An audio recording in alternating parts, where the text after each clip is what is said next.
ناز من جادوی آن دو چشم مست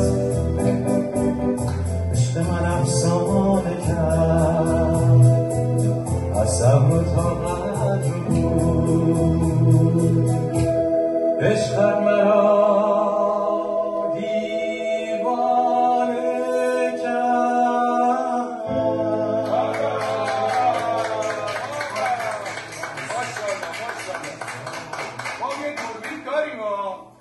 بسیار قشنگ خوندی، خیلی قشنگ خوندی، کیف کردیم واقعا.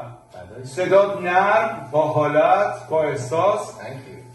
یه آهنگی واسه من بخون دیگه، الان که قشنگ میخونی. باور نشه اگر صدات قشنگ نبود بهت میگفتم یکی دیگه بخونی ازت تشکر میکنم، ولی دو سه تا دیگه بخون. این قشنگی داری میخونی و حالی داری، مخصوصا آهنگ دیگه رو خیلی خوشگل خوندی.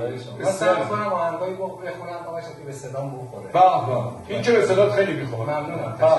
چی میخونی دیگه بعدی و اگه دوست دارین از آقای چند تا خواننده آهنگ بخونم، از آقای آرتوش من دوست دارم. بابا چی هستش؟ در آسمان نه عرضم حضورتون که گریه مکن که سرنوشت گریه نکن. بسیار عالی. از افتخار امیر افشار عزیزی دستان شناسی می‌کنیم.